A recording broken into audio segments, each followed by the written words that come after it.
today we've got James back in the studio. We're continuing our series of the Iconics from Pathfinder, kind of leading up into second edition and all of that sort of thing, but mostly we wanted to cover all of these things.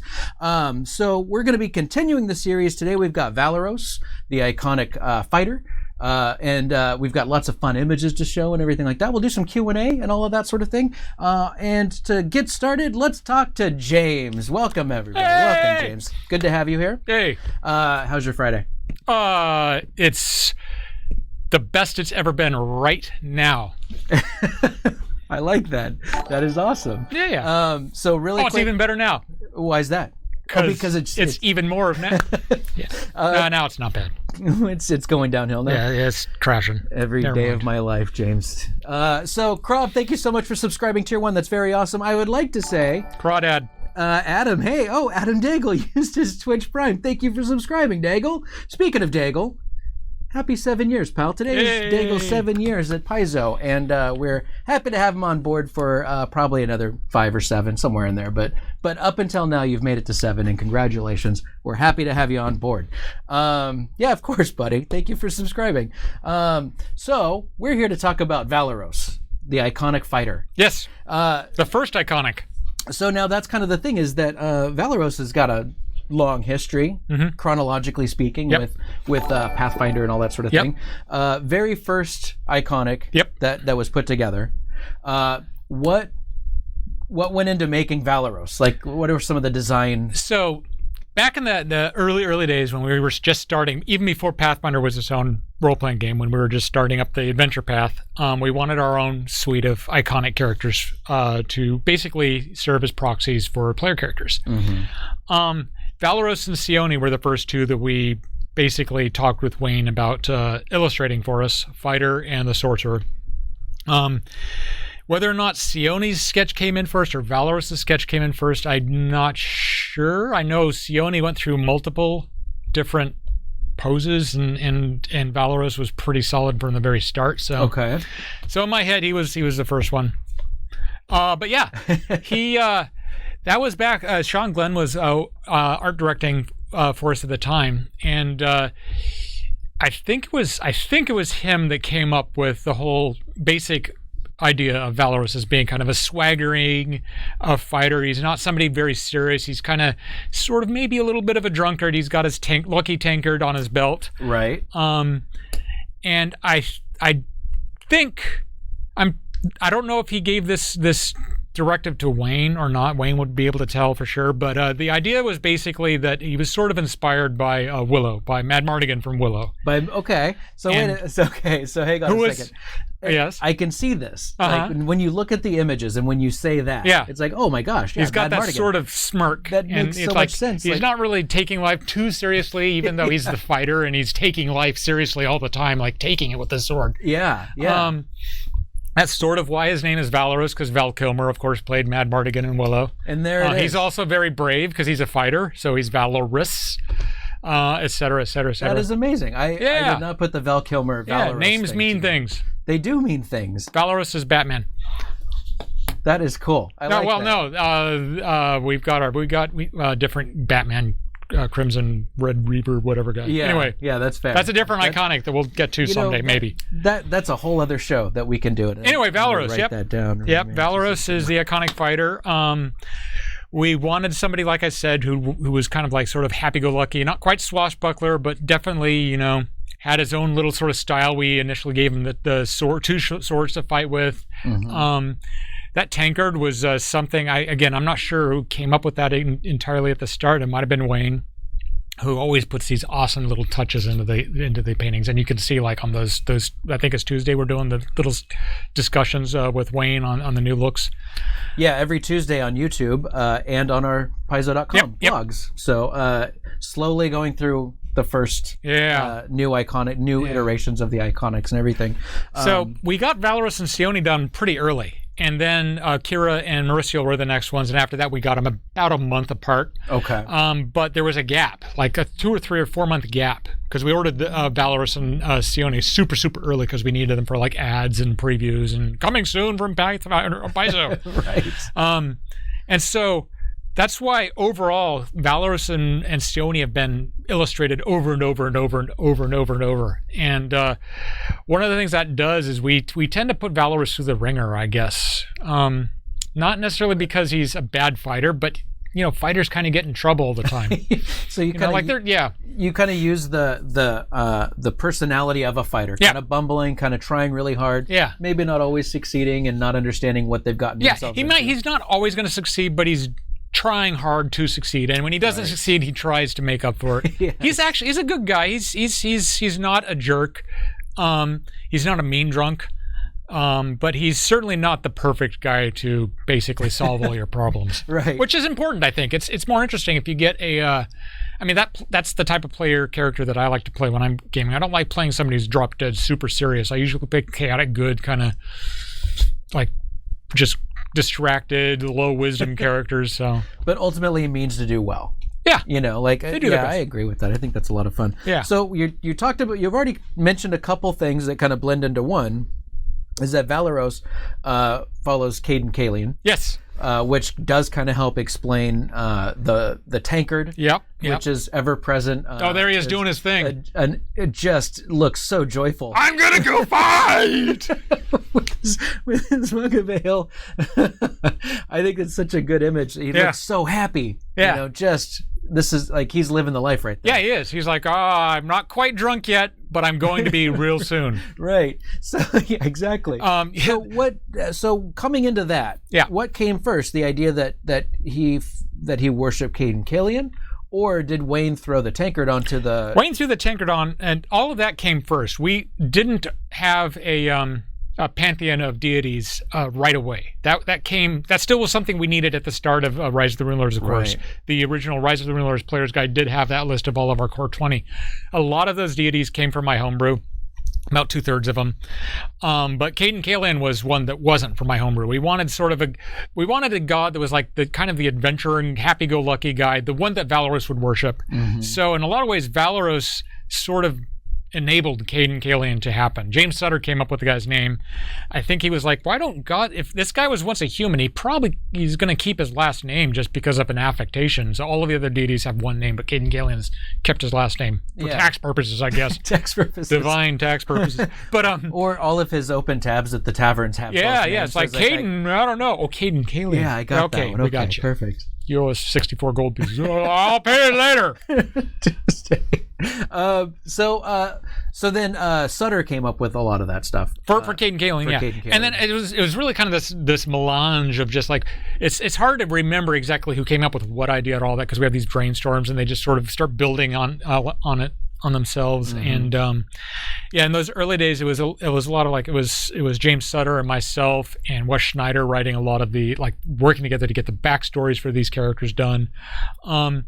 Valorous' backstory is one of the first ones we did. It's not super. It's not trying to go out of its way to reinvent the idea of a fighter and all that. There he is, I think. Yeah, that's his mythic version of it.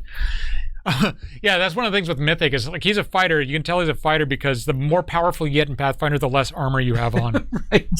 It is. It's something. It's like when you get in a fight in like a fantasy game and you're faced with like a dude like a full-on knight in shining armor and somebody wearing like a loincloth and a whatever. Right. It's like, oh dude, we're never gonna hit that dude. We're never gonna make that. Attack the knight.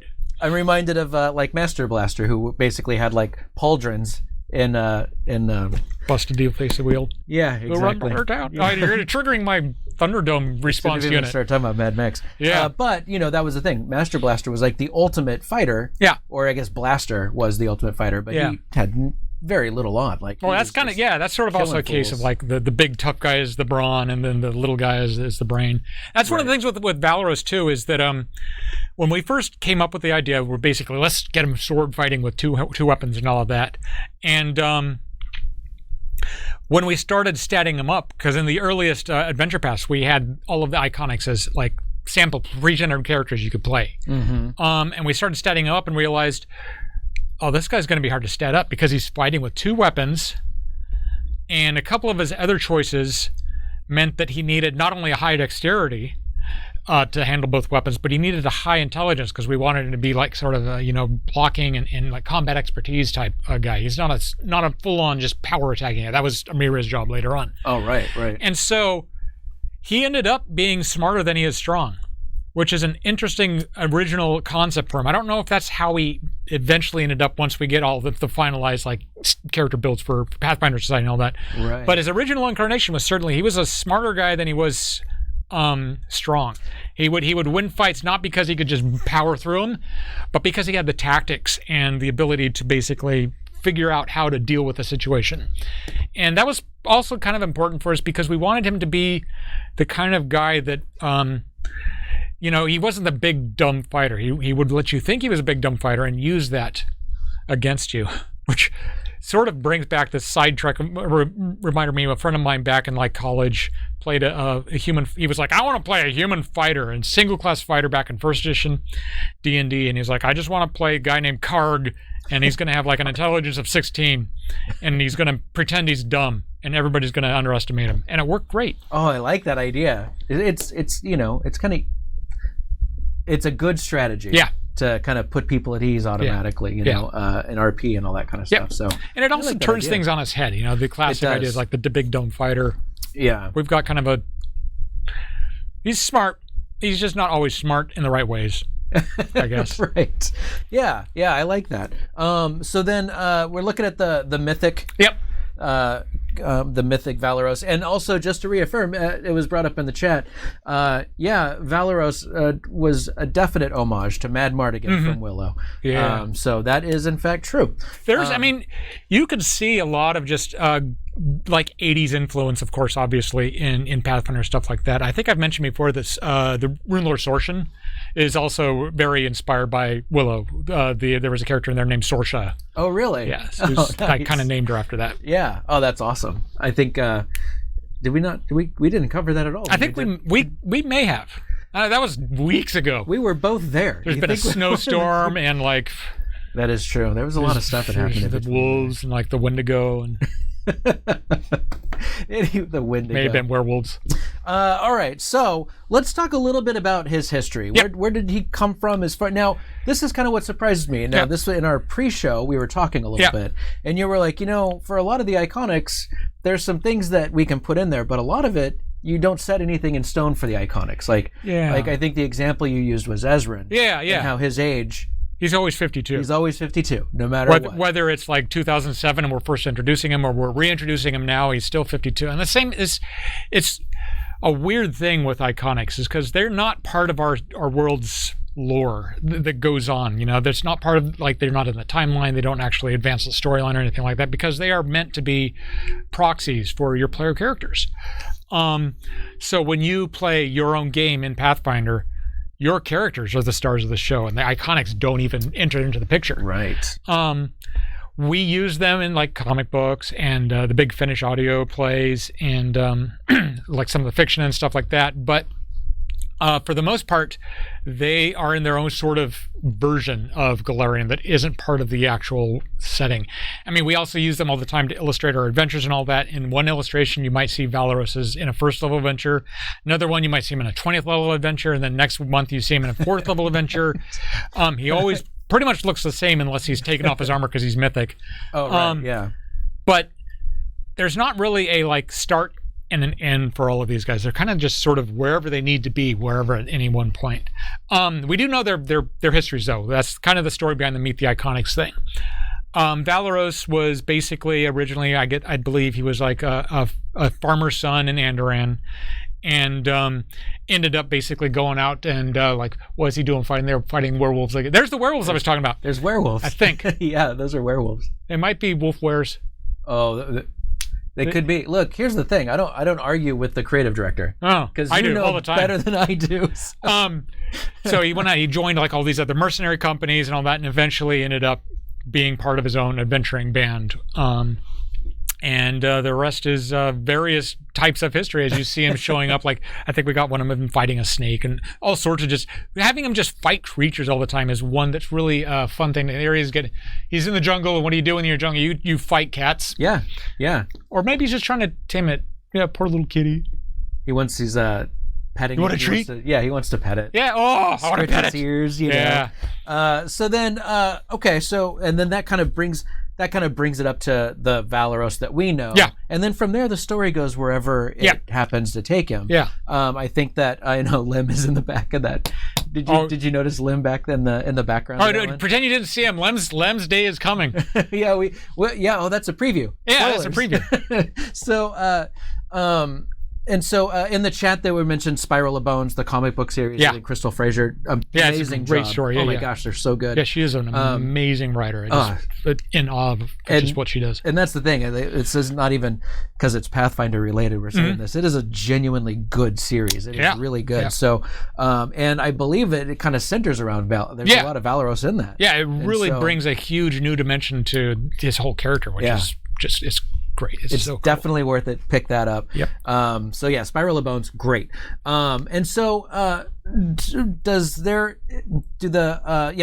was waiting for a link to come up there. I knew there would be. Thank you, Sarah Bree, that's awesome. So then because they have these amorphous current status, maybe they're doing this and this, are there end stories to them? Is it like, well, they went and did this eventually, or does all of that have to stay open? It really does need to stay open. I mean, the Valeros that you see in the comic books, from the very, very first ones when he was in the first comics that I think Jim Zub wrote for us, right, up to the most current ones, those dues pretty much follow a progression. You know, something that happened in the prior ones still holds true for his storyline. But I mean, at some point we might reset it, we might do something else. It's really kind of the story we want to tell with them is, we have so many iconics at this point. If we want to tell a specific story, there's probably a good chance of a specific iconic is great for the story. Right. With Valeros, it was basically the idea of like this whole life, protecting your allies, dealing with the fact that sometimes your allies and friends are going to die, and all that is really a key part of Valeros' personality at this point. Absolutely. He's a happy-go-lucky guy, but he's a fighter, and things die, and sometimes your friends die, and that's something that he's had to deal with a couple of times in the comics. Yeah, that's true. I wonder. I guess this isn't something that you can answer, but the idea of an iconic dying. Yeah. You know, I mean... Well, that's kind of what Spiral Bones is a little bit about, more or less, sort of. Not too many spoilers, but... Not too many spoilers. I mean, it's also... I could see us at some point doing a story arc or something that has one of the iconics die, if we have a plan to, like, replace them or something like that. Right. But... like our version of Death of Superman or something. Yeah. I don't know. It's a weird sort of situation. It is. Yeah, I think that's true because, again, the central character in our games is the player. Yeah. The central character, like the iconics. It's a really weird wrinkle in telling stories when you're writing like an adventure or something like that, is you're doing the best to make this the most exciting, interesting story you can, but you don't have the main characters. You're not allowed to make any of the decisions the main characters make. That's really true. It messes with your head. It really does. I think, as we keep going through and doing more of these iconic series shows, it is kind of interesting to me. It's what they're able to do and what they're not able to do. I mean, it's like one of the things I've noticed just working on adventures for as long as I have. Somebody who's a great writer of stories isn't necessarily a great writer of adventures, and vice versa. And there's this conception that if you can write well, you can do a great adventure, and that's not necessarily the case, because it's a different set of requirements. You're missing your best tool. Yeah, that is true.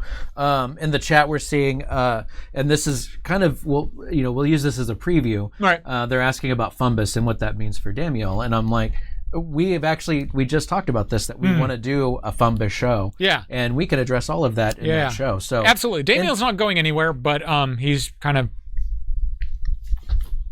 setting aside. Yeah. That's coming next month. Like that I think that's what we decided. I think we're probably going to do maybe, I don't know. Because I want to also talk, when we get to Fumbus, I want to talk about the evolution of goblins and their role in Pathfinder and all of that. So maybe we might want to wait a little bit more on that one. But still, that's coming. We plan to cover all of the launch iconics. Yeah. So that will be happening very soon. Yep. So I just got to the slide here where Valeros looks like he's a bartender now. And I like the idea of a worshiper of Caden Kalian being your bartender. Yeah. I think that makes sense. It does make a lot of sense. But this next one kind of confuses me. So now Valeros has a child. Well, okay, so one of the things that happens when we do things like Ultimate Campaign and Ultimate Intrigue and rule books that help to focus on your character's story arc through their entire lives, or what they're doing when they're not fighting and all that, we often use those as great opportunities to illustrate, here's a picture of an iconic that is getting married, or that is, training their child in fighting, or is picking up a job after they're venturing and they've retired and all of that. So in those cases, it's really fun to just we want an illustration of Valeros training a kid. And it goes into a book that's talking about, here's how you train young children, or how young kids, if you want to play younger age characters, or you want to train somebody and all that. But there's an implied story, It's like, if Valeros is training this child, is that his child? Is that somebody else's? I think the idea is that that is set somewhere in the future when Valeros has a kid.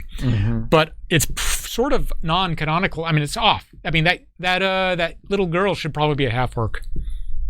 Because Valeros and Amrika are kind of hooked up. Yeah, that's right. So whether or not that goes anywhere, I don't have any images of that. I'm sorry. I wish I did.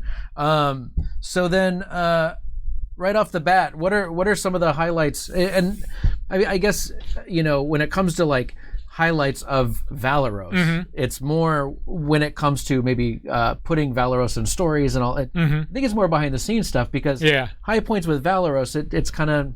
It doesn't work that way. It's true. I mean, so there's. Let me back up a little bit. Like for Mauricio, for example. Right. It's my favorite iconic. I've got all sorts of headcanon about what she's been up to and what she's done and all that.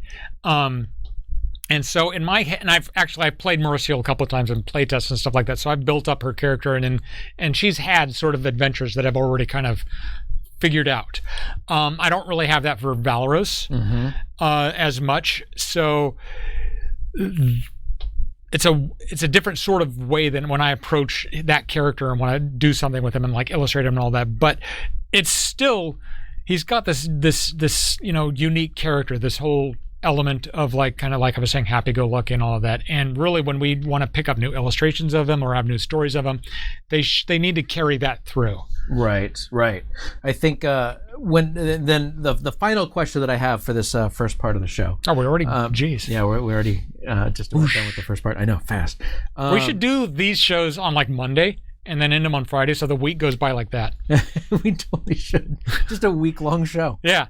I like it. Well, we're about done with Friday. We should wrap it up. We're just dying at the end of that. Yeah.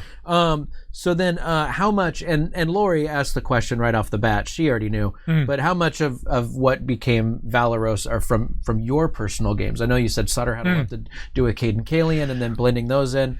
Not really anything. Not a whole lot? Yeah. Are you usually a fighter player? I'm usually playing, my favorite characters are bards and clerics.